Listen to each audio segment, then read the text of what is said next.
నమస్కారం city news కి స్వాగతం ముందుగా ముఖ్యాంశాలు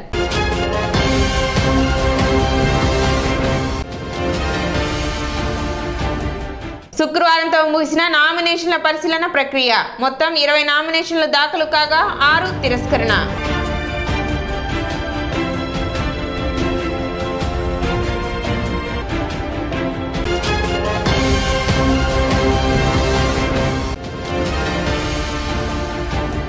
ఈ నెల 30వ తేదీ తెనాలి రానున్న టీడీపీ అధినేత నారా చంద్రబాబు నాయుడు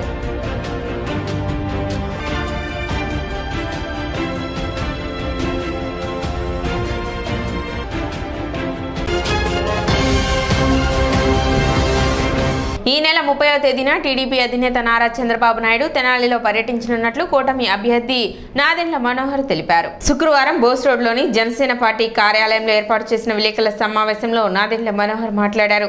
నామినేషన్ కార్యక్రమాన్ని విజయవంతం చేసిన 3 పార్టీల నాయకులకు కృతజ్ఞతలు తెలిపారు. ఇదే తరహాలో భవిష్యత్తులో రాష్ట్ర అభివృద్ధికి కృషి చేస్తామని చెప్పారు. ఈ నెల 30వ తేదీ టీడీపీ అధినేత చంద్రబాబు నాయుడు తెనాలి పర్యటన ఉన్నట్లు చెప్పారు.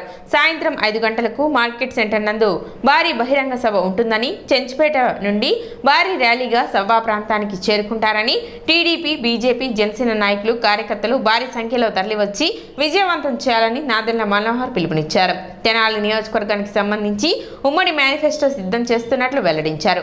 సమావేశంలో టీడీపీ, బీజేపీ, జనసేన నాయకులు పాల్గొన్నారు. Telugu Desam party, Janasena party, Bharatiya Janata party ఉమ్మడి అభ్యర్థిగా నామినేషన్ వేసినప్పుడు ఆ పార్టీ నాయకులు, కార్యకర్తలు, అభిమానులు అందరూ కూడా ఆదరించి ఆశీర్వదించడం అనేది మనస్ఫూర్తిగా ప్రతి ఒక్కరికి ప్రత్యేకంగా ధన్యవాదాలు తెలుపుకుంటున్నాం. ఇదే పందాతోటి కలిసికట్టుగా మేము చేసే ప్రతి కార్యక్రమం కూడా రాష్ట్రాన్ని దృష్టిలో పెట్టుకొని మన బిడ్డలకి భవిష్యత్తు ఉండే విధంగా, మన ప్రాంతం అభివృద్ధి చెందే విధంగా, ఎక్కడ కూడా మనస్పర్ధాలు లేకుండా కేంద్ర ప్రభుత్వంతో నిధులు తీసుకొచ్చి మన రాష్ట్రాన్ని మరింత వేగవంతంగా అభివృద్ధి చేసే ఆలోచనతో పార్టీ అధినేతలు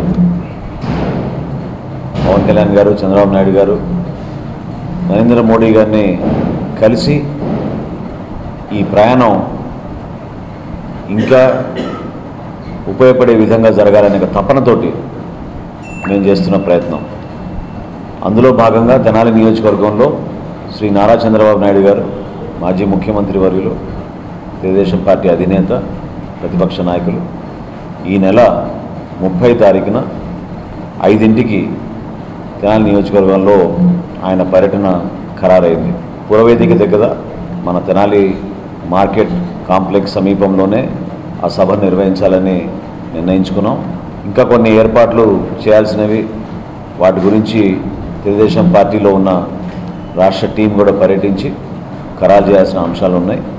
కానీ ఆ రోజు 5ంటికి హెలికాప్టర్ ద్వారా శ్రీ చంద్రబాబు నాయుడు గారు తెనాలి నియోజకవర్గంలో పర్యటనకి, అక్కడి నుంచి చెంచుపేట దగ్గర నుంచి మన మార్కెట్ సెంటర్కి రావడం, మార్కెట్ సెంటర్ దగ్గర భారీ బహిరంగ సభ ఏర్పాటు చేయాలని ఈరోజు ఉదయమే ఆలపాటి రాజా గారు, నేను కూర్చుని మాట్లాడుకొని నిర్ణయించుకున్నాం. ప్రతి ఒక్కరు కూడా ఈ కార్యక్రమాన్ని విజయవంతం చేయాలి. మన నాయకులు వచ్చినప్పుడు అన్ని విధాలుగా మనం స్వాగతించడమే కాకుండా స్థానికంగా ఉన్న అనేక అంశాలపైన ఆయనకున్న అనుభవంతో చంద్రబాబు నాయుడు గారు ఖచ్చితంగా రేపటి రోజున తెనాలి నియోజకవర్గానికి ఏ విధంగా మనం ఒక మంచి ప్రణాళిక సిద్ధం చేసుకున్నామో, ఎటువంటి ఆలోచనతోటి ఉమ్మడి ప్రభుత్వం ఏర్పడినప్పుడు ఈ ప్రాంతానికి ఏ విధంగా మరొకసారి పూర్వ వైభవం తీసుకొస్తాము అనే వాటిపైన. తెనాలి అసెంబ్లీ నియోజకవర్గానికి సంబంధించి మొత్తం 14 మంది అభ్యర్థులు ఎన్నికల బరిలో నిలిచారు. శుక్రవారం సబ్ కలెక్టర్ కార్యాలయంలో నామినేషన్ల పరిశీలన కార్యక్రమం నిర్వహించారు.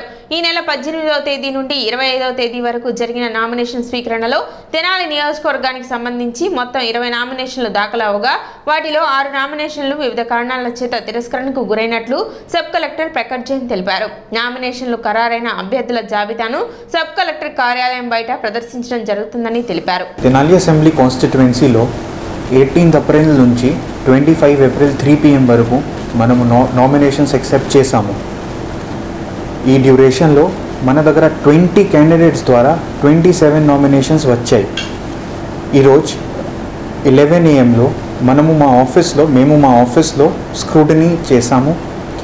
స్క్రూటినీ చేసిన తర్వాత 20 క్యాండిడేట్స్ నుంచి మేము 6 నామినేషన్స్ రిజెక్ట్ చేసాము. రిజెక్షన్స్లో రీజన్స్ వేరే రీజన్స్ ఉన్నాయి. కొన్ని కేసెస్లో ప్రపోజర్స్ తెనాలి కాన్స్టిట్యువెన్సీలో లేదు. సిమిలర్గా ఒకటి కేసులో క్యాండిడేట్ తెనాలి కాన్స్టిట్యువెన్సీలో లేదు. సిమిలర్లీ వేరే రూల్స్ అండ్ గైడ్ లైన్స్ ఉన్నాయి. ఎలక్షన్ కమిషన్స్ ఆఫ్ ఇండియా ద్వారా చాలా గైడ్ లైన్స్ ఉన్నాయి ఈ విషయంలో. గైడ్ లైన్స్ ప్రకారంగా మనం స్క్రూటినీ చేసాము. అండ్ ఇప్పుడు మా కాన్స్టిట్యువెన్సీలో స్క్రూటినీ చేసిన తర్వాత 14 వ్యాలిడ్లీ నామినేటెడ్ క్యాండిడేట్స్ ఉన్నాయి. ఈ డీటెయిల్స్ మా ఆఫీస్ ముందుగా ఒకటి నోటీస్ బోర్డులో కూడా పెట్టేస్తాము. ఎవరు ఈ వ్యాలిడ్లీ నామినేటెడ్ క్యాండిడేట్స్ ఉన్నారు, ఫొటోస్, తర్వాత పార్టీ అఫిలియేషన్. అదే మనము రేపు పొద్దునలో మా ఆఫీస్కి బయట ఒకటి నోటీస్ బోర్డు ఉంది, అక్కడే కూడా పెట్టేస్తాము. తెనాలి అసెంబ్లీ నియోజకవర్గానికి సంబంధించి 6 అభ్యర్థుల నామినేషన్లు తిరస్కరణకు గురయ్యాయి. అందులో 2 కాంగ్రెస్ అభ్యర్థుల నామినేషన్లు తిరస్కరించబడ్డాయి. బీ ఫారం సమస్యతో డాక్టర్ చందు సాంబశివుడు నామినేషన్ తిరస్కరణ అవ్వగా తెలంగాణలో ఓటు ఉన్న కారణంగా మరో కాంగ్రెస్ అభ్యర్థి బషీర్ నామినేషన్ కూడా తిరస్కరణకు గురైంది. పట్టణ ప్రకాశం రోడ్లో నూతనంగా నెలకొల్పిన ప్రవ్యాస్ డెంటల్ మల్టీ స్పెషాలిటీ హాస్పిటల్ ప్రారంభోత్సవం శుక్రవారం జరిగింది. ప్రముఖ పిల్లల వైద్య నిపుణులు డాక్టర్ కోటి నాగయ్య ముఖ్య అతిథిగా పాల్గొని ప్రారంభించారు. తెనాలి ప్రాంత ప్రజలకు మెరుగైన వైద్య సేవలు అందించే లక్ష్యంతో తెనాలిలో డెంటల్ హాస్పిటల్ ఏర్పాటు చేసిన doctor A Chandu Siva, doctor A నళినీలను ఆయన అభినందించారు. కార్యక్రమంలో పలువురు వైద్యులు, వైద్యశాల సిబ్బంది పాల్గొన్నారు. నేను డాక్టర్ నళిని, చిన్నపిల్లల వైద్య నిపుణురాలు, సిబార్ డెంటల్ కాలేజ్ తక్కలపాడులో అసిస్టెంట్ ప్రొఫెసర్గా చేస్తున్నాను. మా వారు Chandu Shiva, general dental surgeon.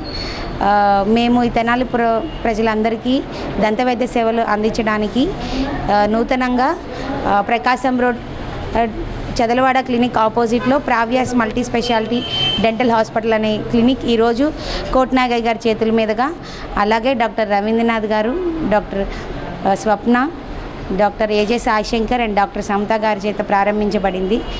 Vemuru మండలం కుచ్చిలపాడు గ్రామానికి చెందిన వైసీపీ నాయకులు తెలుగుదేశం పార్టీలో చేరారు. వేమూరు తెలుగుదేశం పార్టీ కార్యాలయంలో మాజీ మంత్రి, పొలిట్ బ్యూరో సభ్యులు నక్క ఆనంద్ బాబు మరియు జనసేన పార్టీ వేమూరు నియోజకవర్గ సమన్వయకర్త ఉషా రాజేష్, మార్కెట్ యార్డ్ మాజీ చైర్మన్ జొన్నలగడ్డ విజయబాబు సమక్షంలో తెలుగుదేశం పార్టీలో చేరారు. వారికి పసుపు కండువా కప్పి ఆనందబాబు పార్టీలోకి ఆహ్వానించారు. ఈ కార్యక్రమంలో కుచ్చిలపాడు గ్రామ సర్పంచ్ వెంకట సుబ్బయ్య, తులం రమేష్ తదితరులు పాల్గొన్నారు. ఇప్పుడు చిన్న విరామం.